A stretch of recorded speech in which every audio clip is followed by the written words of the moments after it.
thank you for joining me for episode 3 of the 5th Recovery. Today is Saturday the 17th.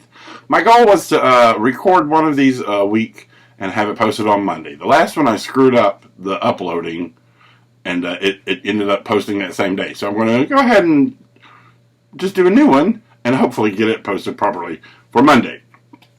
From my thankful journal from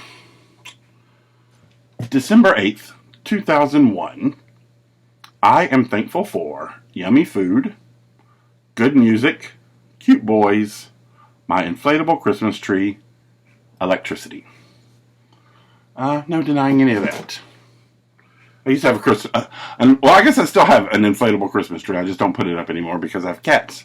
And I used to post on Facebook every year, I'm blowing up my Christmas tree because I would still but I don't put it up anymore because of cats. Actually, I now have a Christmas tree shower curtain. That's my Christmas tree. There's a print of a Christmas tree on a shower curtain, and actually, I don't think I even put that up this year. I get less and less into Christmas. I've never really been into Christmas since I was a kid. But anyway, today my therapeutic topic is going to be silence. Silence has affected me very deeply on many levels, and never in a good way. Like, the most notable first thing was that I was, of course, silent as a little kid. I didn't talk to anyone except for my mother, and I just whispered, like, in her ear, just whispered in her ear. And I was always told that when I was in kindergarten and first grade, my teachers would call my mom and say, he's sweet.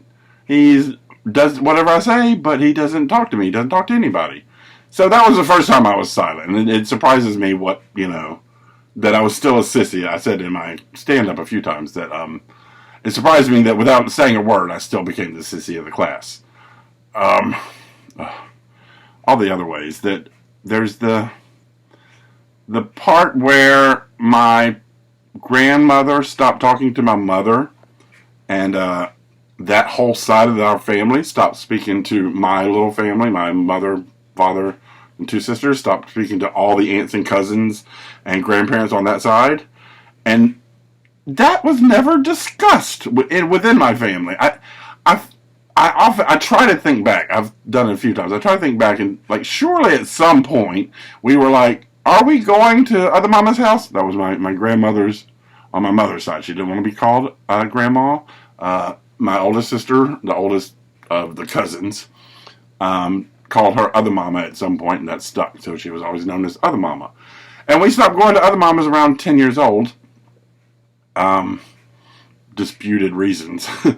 But I'm sure at some point in my life I had to go why aren't we going to Other Mamas? Aren't we going to Other Mamas? But looking back, I can't remember ever getting an answer that made me understand. I thought for a long time. Literally, when I was 10, my mother had a ceramic shop, and the last thing I remember at Other Mama's house was that my other mom was doing ceramics, my aunt was doing ceramics, my mother owned a shop, and she had everybody into ceramics. And Other Mama wanted some paint last time we went there. And I remember my mother bringing paint, but it was not the paint she wanted. And I remember them having a fight. I assumed that the fight was over the paint. It probably was over other things, but I was a little kid. And we never went back. And I spent, honestly, it's not rational how long I spent thinking that we didn't speak to my grandmother because my mother brought the wrong paint. I don't remember exactly when it clicked, but it went on for a while. I was convinced that the reason we didn't go to my grandparents' house anymore was because my mother brought the wrong paint one time. And we didn't speak to my grandmother for 30 years, I think. My mother did eventually make a peace with her, and she asked me to come talk to her, which I did begrudgingly because I was not feeling, forgiveness. I was not feeling anything good. I was just like, fuck those people. They didn't want to talk to us. I don't need to ever talk to them. Very defiant that way. But I did go talk to her. I went and saw her once before she died. I don't remember. I don't remember much about that meeting. I remember I didn't want to be there. I remember she was there. I can't remember anything about it, really. I remember being there with my mother and her mother. And, she had these like, oh, blah, blah, blah, blah, blah, blah, blah. These little things. Oh, you're so big. Oh, you're so tall. Oh, you're so, blah, blah, blah. But I did not feel forgiveness. I was still very resentful. There was a time that happened before that because I was tested positive in HIV positive in 1999, and I think my mother was talking to my grandmother by then. I don't remember what year other mama died, but I remember when I tested positive, I told my mother that was the hardest part of testing HIV positive was calling my mother. Because she had always been so open and honest with me, and she had always been like, well, just protect yourself, and, all that. So when I tested positive, I really felt like I knew she was upset. I felt like I disappointed her. I'm sure she probably would not have categorized it that way. She was just sad. But I felt very disappointing her when I had to tell her that. Soon after I told my mother she was HIV positive, that I was HIV positive, apparently she had been talking to her mother by then, and I got a check. I got a piece of mail. I got a piece of mail that said, I probably threw it away or burned it because I was very upset. And it said something to the effect, as I remember, sorry about your unfortunate situation. Love, other mama. I mean, it was short. It was short, and it was like $50, a $50 check. I was furious. I called my mother. I was like, I'm ripping. Fuck this lady.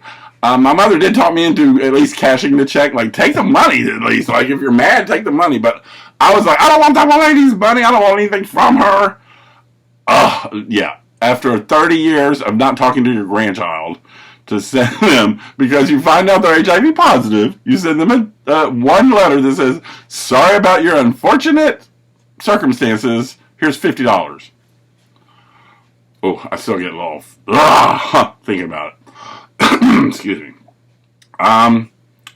Silence. Once again, silence. So there was that silence. There was the silence of, my sister did the same thing. My oldest sister, Des, she would just not, we wouldn't hear from her for years. Like, once she moved away, she moved to my grandparents first. She then moved away to Georgia. And she lived in Georgia for the majority of the rest of her life. She would come back and forth. I don't need to get into all that right now. But she would come back and forth. And we just wouldn't hear from Des. Like, there was no, like, regular phone calls. We would just, occasionally she would call or just show up. And it seemed like a completely different person every time Des popped back up. She was a very clingy person. She was so smart, so kind, and so giving. But she kind of clung on to people, and she would go from one person to the next person, and she would almost absorb their personality. So that every time you saw Des, she was another person. She was like absorbed this next person that she was now with, and she was that person. So she also didn't talk to, and it's still one of the most painful things in the world. We didn't talk to her for years. She eventually moved back with a man. She had been gay. She moved back with a man, and she said they were married. I don't know if they were really married, but they were married, and this is her husband. And they moved into my father's house. My father had been living with his cousin. My mother was living in a house across the street from that house. And Des moved into the house with her husband. And her husband did not get along with my father, which isn't surprising. Not many people did get along with my father. But apparently, I wasn't even there. I was in New Orleans when all this happened. I did not get to see the super religious Des. Because when Des moved back, she was all religious then. And I never knew a religious Des. Well, I knew she said she was the first person who said that you could be gay and Christian, which was kind of a revelation for me. Although I didn't really, I don't know. I've always been struggled with it. Do I even want to be a Christian? This all sounds like a bunch of crap to me. So I'm not very, anyway. But I never got to see the religious Des, but she did move back, and she got in a fight. Her husband got in a fight with my father, and they said to. She said to my mother, apparently, clearly, she said, "You're all sinners, you're all going to burn in hell, and you're never going to see me again." And we didn't see her again. So with the next thing we knew, a few years later, my uncle called my father to say that he'd read Dez's name in the obituaries, and she was dead. She had a battle with breast cancer, and just never reached out to us and didn't talk to us at all. That's a very painful silence in my life. And so now I'm dealing with the idea that my partner, that we had a wedding in 2017, and in 2024, he now lets me know that he didn't actually want to get married. So it's another it's like another slap of silence in my life. I feel like there were other. I mean, I of course didn't talk to my dad for. I probably went like a decade, maybe a little longer than a decade. I'm grateful. I never expected it to happen, but it did happen. I'm grateful that my dad made a peace. He and I made a peace before he died, so I feel a little solace in that. But it was still very dark when he died because it was just such a contentious relationship, and we did go, I'd say at least 10 years, probably more, without speaking when I moved to New Orleans. And I never thought I'd let him in my house. I did eventually once let him in my house. And that just surprised me. I felt very wow, I let my dad in my house. That felt like monumental, emotional evolution for me. I never thought I would let my father in my own house. But I did. I'm trying to think of other silences, but that's just been it. I still, here's another silence, is that whenever I have something to say that's not, like when I want to come out and tell people, I relapsed into meth again, or if I'm just telling people that, I had a doctor's appointment and got bad news or something, I have a real problem bringing things up like that, and with my partner, anyway, with him, I have a problem, when I know he's going to not be happy if I tell you're doing this and it bothers me, I will hold it for days and just, stress about how it's going to go and how this conversation is going to go and what he's going to say. I will often, I've joked, I will often have, full arguments with myself and then not have the argument with that person because I'm so nervous about the confrontation. So I just hold it. I'm just silent. Of course, there was the occasion where, I covered in a previous podcast. You'll have to look it up. But I had there was an assault on me in 6th grade that was very troubling. And as the group of boys that was assaulting me in middle school left the locker room, one of them said, "Oh, he's probably going to tell and get us all in trouble." And my immediate thought was, I'm not going to tell. I'm not telling anybody. And I went from 6th grade. How are you in 6th grade? 11 years old. Till, I think, 31, 32, somewhere around there. When I actually got in therapy and discussed that event for the first time with anyone. No one.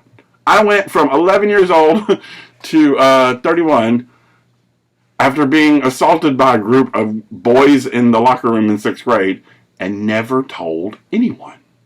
I mean, it boggles my mind. What? How? Why? What's wrong with that? There's something wrong there. I can't explain why. It doesn't make. I mean, I can kind of understand why, because I never wanted my mother to know what I was going through at school, because I knew it would upset her, and so I would just kind of, just not say it. If I got confronted or abused or assaulted in any way at school, I just kept it quiet. I didn't want the people at my house to know what my life at school was like.